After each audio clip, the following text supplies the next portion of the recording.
Hey everyone, welcome back to another Roman Reacts. We are here today to watch another video from the Fat Electrician. We're going to be giving this video a watch. It's Wake Island, 450 Marines versus the Imperial Navy. And it's going to be interesting because I really enjoy listening to World War II stories, hearing about the tales and heroism that men have to went through to be able to survive, to lead their men into battle and everything else. So we're going to be giving this video a watch.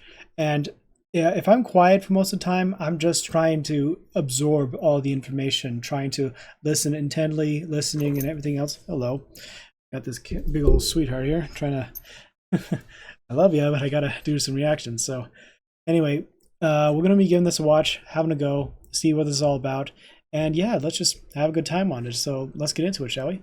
All right, there we go. So 450 Marines versus the Imperial Japanese Navy on Wake Island. So let's discover this and figure out what happened. So here we go. 3, 2. During World War II, the Japanese military used to think that the Marines were all recruited from prisons and insane asylums, which, to be honest, it's always made sense to me, but after researching for this video, it's starting to make dollars. Today we're talking about the first time that the United States Marine Corps would come toe-to-toe with the Japanese military. Ladies and gentlemen, Wake Island, a small coral atoll 2,000 miles west of Hawaii, closer to Japan than it was to America, and highly sought after by the Japanese to be a forward operating base for World War II. The only problem with that was, it was currently held by the Americans. 450 Marine Corps artillerymen and 1,200 civilian construction workers, as well as 70 Navy corpsmen. In this context, for the layman, if you don't know, Navy corpsman is a fancy word for Marine Corps medic, aka Doc. And they didn't have much to defend the island with, but they did have 6 5-inch coastal artillery guns that were actually taken from America's first ever battleship, the original USS Texas from the 1800s. They also had 12 3-inch anti-aircraft guns, 18 M2 Browning machine guns, 30 Browning 30 caliber machine guns, as well as 12 Grumman F4F Wildcat fighters. In regards to time, Wake Island is 22 hours ahead of Hawaii, meaning that from their perspective, Pearl Harbor would take place on December 8th, 1941. An hour after the attack on Pearl Harbor had ended, Wake would receive a transmission saying that Pearl Harbor had occurred and that they needed to be prepared. 2 hours after that, 27 Japanese bombers would conduct an air raid on Wake Island, destroying 8 of their 12 F4F Wildcat fighters before they even left the airstrip. At this point, 400 civilian construction workers would volunteer to help fight if it came to that, and the Marines began training them on how to operate machine guns immediately, while also fortifying fighting positions. Wake Island would then be bombed again on the 9th, and on December 11th, 1941, an entire Japanese naval detachment would arrive at Wake Island, and the battle for Wake would officially begin. As the Marines, the Navy corpsmen, and the construction workers rushed to their battle stations, they would see that they were incredibly outmanned and outgunned. The Japanese had brought with them 3 light cruisers, 6 destroyers, 3 submarines, 1 submarine tender, 2 PT boats, and 2 amphibious landing ships equipped with 450 special naval landing forces of the Japanese, which is essentially the Japanese equivalent of Marines. As the entire Japanese naval detachment advanced closer and closer to the island, they would finally come within striking distance of the Marine artillery, 12,000 yards. Despite that, and much to the confusion of the Marines, they were all ordered to hold their fire, which made absolutely no sense to them. These men could hit bullseyes at 12,000 yards. These guys would put a fucking 5-inch shell through a bedroom window if they wanted to. Why on earth are they being told to hold their fire? But the man in charge of the Marines, Commander Devereaux, realized that the Japanese artillery on the ships actually outranged the Marine artillery and they weren't firing yet. And this must mean that the Japanese thought that their air raids had disabled all of the Marine defenses on the island, which was not true at all, because in reality the only thing they had taken out was the original 8 Wildcats from day one. So under the command of Major Devereaux, the Marines would continue to hold their fire and play possum as the entire detachment advanced closer and closer. 10,000 yards, 8,000 yards, 6,000 yards, 4,000 yards, which as far as a Marine artilleryman is concerned is point blank fucking range. If they got any closer, these Marines were going to try to put a bayonet on this 5-inch gun, okay? The Marines would finally be given the order to open fire, and they would open fire with everything they had and put as many shells downrange as they possibly could, taking the Japanese completely off guard and hitting almost all of their ships with effective fire. In a matter of minutes, they were able to sink one of the destroyers by hitting it twice in its magazine. The destroyer Hayate would be sunk in 12 minutes. Wow. And I cannot stress to you what a big deal this is. At this point in time, Japan has effectively attacked Pearl Harbor and 27 other locations in the Pacific, and they have never lost a single naval vessel. And it took the Marine artillerymen 12 minutes to put one completely under the waterline. Panicking and not knowing what to do, the Japanese naval detachment would turn and retreat. And it is at this point that they would realize that they made a fatal flaw in their attack strategy because they didn't bring a carrier and they brought no planes for air support. Cue this man, Henry Elrod, aka Hammer and Hank, and one of the first main characters that would ever enter the battlefield in World War II on America's behalf. Himself and the other 3 Grumman Wildcat fighters would take off into the sky. They would realize that the Japanese naval detachment came with no carrier and no airplanes overhead, and let's face it, Japanese AA guns might as well be crewed by fucking stormtroopers because they can't hit shit. So the 4 Wildcat pilots take off and proceed to kick the entire naval detachment in the ass on the way out as they strafe their decks with machine gun fire and drop 100-pound bombs on their decks. Now, a 100-pound bomb and machine gun fire absolutely should never be able to sink a major naval vessel, like ever. Good old Hammer and Hank, though, managed to park one of those 100-pound bombs directly on top of the depth charges on top of the deck of the destroyer Kisarage, setting off a chain reaction that would sink the entire naval vessel. Which is literally the equivalent of killing a grown-ass man with a BB gun, but somehow he pulled it off anyways. Which, I mean, to be fair, is just standard behavior for the Marine Corps at this point. Now, the smoke settles from the battle, and they have to figure out what all happened, because, you know, there's a lot of moving parts. Come to find out, the only thing that the Marines lost, 2 of the planes were so damaged that they weren't going to be flyable anymore, so now they're only down to 2 Grumman Wildcats, and only 5 people had been injured. Nobody died on the American side. Japan, on the other hand, had lost 2 destroyers, a submarine, and a suspected 300 plus men. Needless to say, the Japanese are fucking pissed and embarrassed about this entire thing. Which, I mean, they kind of have a right to be upset too. I mean, this was the first 2 ships they've had sunk during World War II. This was the first tactical loss they've had,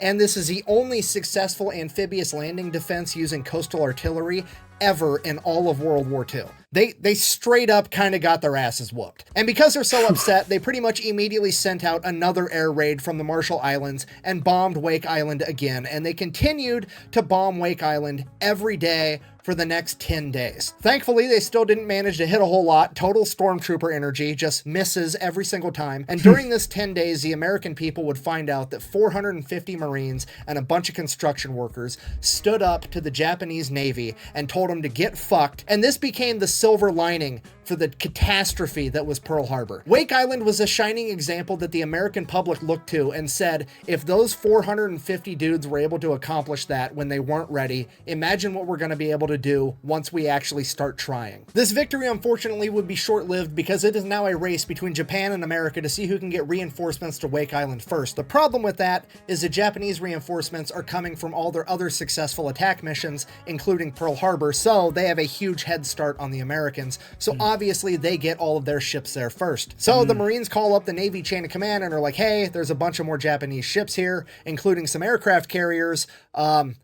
Hurry up. At which point, the United States Navy, or maybe not the Navy, but the government, somebody at a high level decides that, well, we don't want to lose any more ships, so we're just going to consider all of Wake Island collateral damage, and we're going to leave all of you there to die.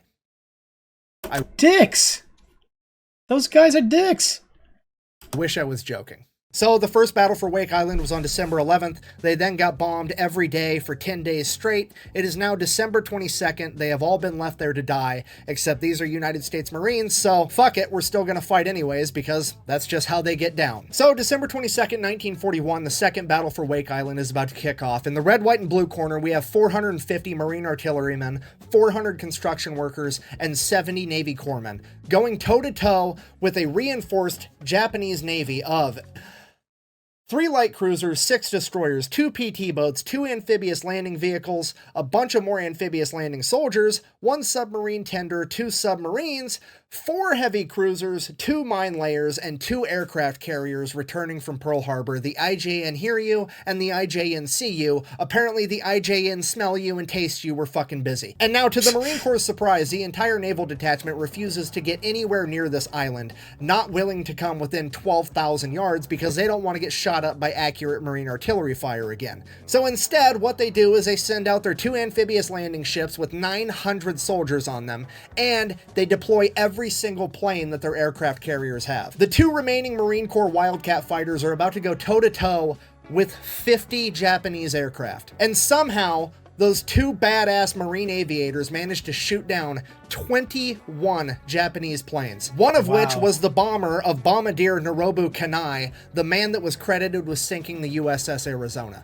This would be considered the first ever revenge for Pearl Harbor. The remaining Japanese planes then proceeded to bomb and strafe the island with machine gun fire. They didn't really do a whole lot of damage, but one thing they did take out was the communication lines leaving the command bunker where Major Devereaux was. And nobody knew that that had happened, so Major Devereaux's inside of his bunker giving orders, but nobody's hearing them. So when the 900 Japanese Special Naval Landing Forces landed on the beach and they weren't given any orders, the Marines are kind of like, what are we doing?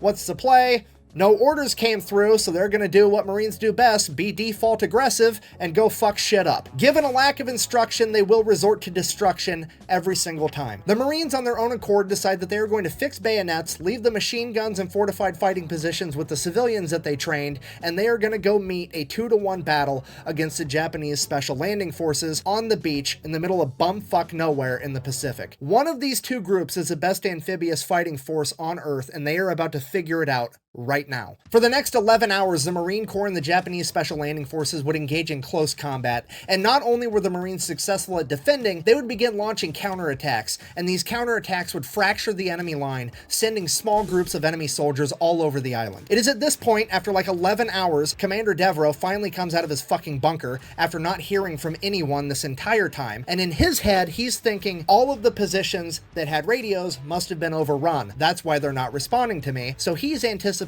that they're losing. And as soon as he walks out of the bunker, he sees Japanese flags all over the island.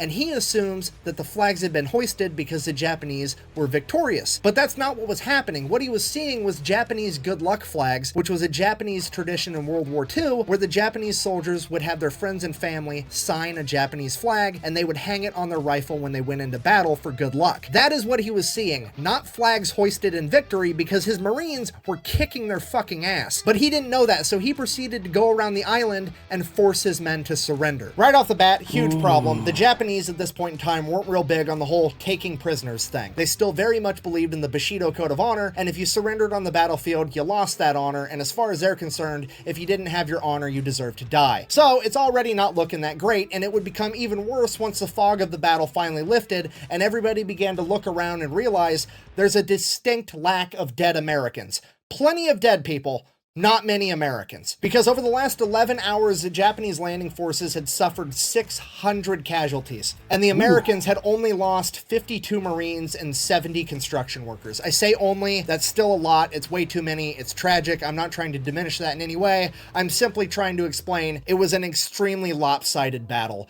and this would only serve to infuriate the Japanese even more. So the Japanese, now thoroughly pissed off, decide they are going to take every American on Wake Island, including the civilians that didn't even fight, and strip them all butt naked and tie them together in groups of 15 with telephone wire and march all 1,600 of them to the airfield. They then began assembling their crew-served machine guns, intending on executing everyone. They then stood there for 2 days on an airstrip, butt naked in the middle of the Pacific, at gunpoint, until the Japanese admiral came out and announced to them that the Emperor of Japan had decided to grace them with their lives. You see, the American media had made such a big deal of the first defense of Wake Island that the entire world was watching the events unfold now, and Japan knew that they couldn't get away with committing such a mass atrocity without attracting too much attention, so they decided they were going to actually have to abide by the rules of war and take prisoners. The majority of the Americans would then be loaded onto cargo ships and sent to prison camps either in Japan or Japanese-occupied China. And I'm happy to say that the overwhelming majority of them survived all of World War II in these POW camps and got to return home in 1945 and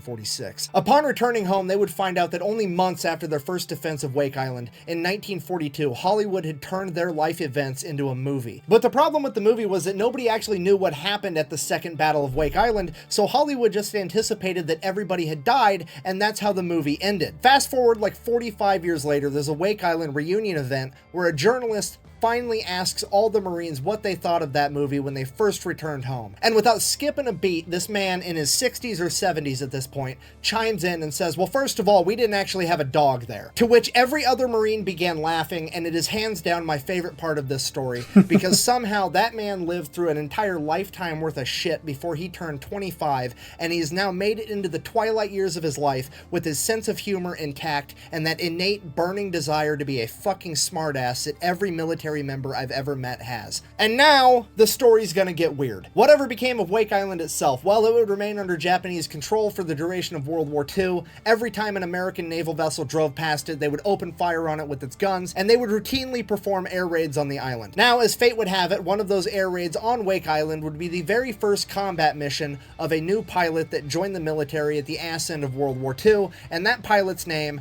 was George Bush. Don't worry, it's gonna get weirder. Returning now to the men as they were currently serving as prisoners of war, the vast majority were held in POW camps in Japanese-occupied China. Of all the men held there, a single Marine would escape, and he would make his way all the way to northern China, where he would find a group of Chinese communist soldiers, also not super big fans of the Japanese at this point in time, and they would decide, hey, the enemy of my enemy is my friend, I'm gonna make sure this Marine makes it home safe, and that's exactly what they did. And just as that Marine was about to set off on his final journey home, he would receive a visit from those soldiers' leader, and that leader would wish him well on his journey and gift him with several very nice Chinese rugs. That leader's name was Mao Zedong, the deadliest human of all time, credited with killing somewhere between 40 and 80 million people. Ooh. Yeah, the truth is literally stranger than fiction, and all of this happening, I have so many questions, but most important of all, the one question I want an answer to more than anything: what do you think that guy did with the rugs? I mean, for real, on one hand, kind of weird to keep them, but on the other hand, the rug didn't do anything, and it's a nice fucking rug. You know what I mean? Okay, this video is getting out of hand. I have to end it. In conclusion, after Pearl Harbor, the commander of the Japanese Navy, Admiral Yamamoto, would write in his personal diary, quote, "I fear all we have done is awoken a sleeping giant and filled him with terrible resolve." And I personally find it ironic that the first time that his men would come face to face with that terrible resolve, the sleeping giant that they awoken, would be 3 days later at Wake Island, where 450 Marines, 70 Navy corpsmen, and 400 blue-collar construction workers stood together and halted the most powerful Navy on the planet in their tracks for 16 days. If you made it this far in the video, thank you for watching. The best way to support the channel is go buy some merch at thefatelectrician.com. Quack bang, out. I'm gonna be honest. I probably would have kept those fucking rugs. What'd you think of the movie Wake Island when you first saw it? First thing, we didn't have a dog.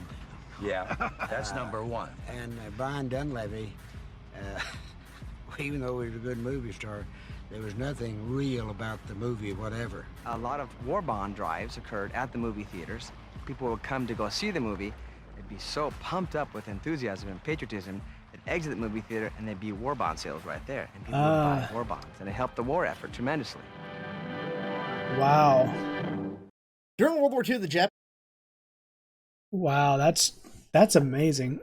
Okay, seriously, like, so this is basically the America's version of 300 on Wake Island, and just having to not only stay there, being bombarded, being pelted from machine guns, the two Wildcats going in, taking out 21 planes in the air, and just managing to take out, what was it, 600 or 700 Japanese before they had to surrender, and just like, seriously, like screw that command who just like, oh, we're sorry, you're just collateral damage, we cannot send more ships. It's like a double-edged sword there, because like, yes, we did lose a bunch of ships during Pearl Harbor, and it was very tough to like send any reinforcements to come in, and like the only major like things that they still had was the USS carriers that still managed to survive and help in the war effort, and just everything else it just was really like, sure, it was a big risk not sending them there, but also it's just one of those things tactical wise. You have to realize it's kind of like it kind of sucks. It's kind of like chess, where you have to sacrifice a unit to advance a more stronger unit to get to where you need to go. So for these guys, holding down the fort and just stopping the enemy advance, and and especially the weird part with George Bush somehow surviving in this, and then like, what did he say? Was it George Bush that met Mao Zedong, or was it another Marine? I don't think there was another person's name that was mentioned, but that's actually really cool to like. Yeah, I met the most famous killer of millions of people in China. But I still got 2 rugs. That's just crazy to me. So, and I think I remember reading about that. I think was it Chinese nationalists. Like after World War II, there was still a civil war between China, like communist China, and the nationalist China. And nationalists were losing, and nationalists all fled to Taiwan, and now communist China is what controls the mainland, and the nationalist China became what is known today as currently Taiwan. So if I'm wrong in that assessment, or if I'm correct but missing something, do let me know in the comments so I can get it right. But overall, back to the Wake Island, those guys, those Marines, holding their ground, taking pop shots against ships, sinking 2 ships in the beginning of the war. Plus, on the second battle, stopping the Japanese planes, especially taking out the one that took out USS Arizona. That's just amazing. And all this stuff, all this history and lore, it just you feel much more appreciation for what the men did during that time. They stopped effectively. It was basically Japanese forces spread out, trying to conquer as many islands as possible. And Wake Island, they caused them to be repelled back, and they had to send most of their forces to deal with it, and it caused delays. Those delays allowed America to be able to produce more munitions, more ships, more ammo, supplies. That delay from Wake Island was able to spurn the drive in America's hearts to be able to overcome. And that right there is just amazing work, because their inspiration and their dedication, being the Marines, managed to hold them down and provide time enough for them to rally and to produce the means to be able to counterattack against Japan. And you gotta admit, like, because of what they did and they caused in the delays against the Japanese, things would have been a lot different if they were stopped on that island on the first day. But seriously, amazing work, amazing stuff. Fat Electrician, thank you for making this. I'm going to post his link up here and description down below for where his channel hiccup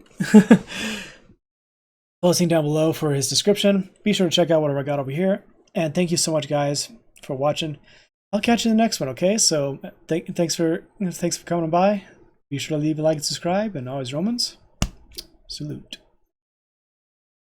If you like Romans content and wish to see more, like and subscribe to continue to support the channel.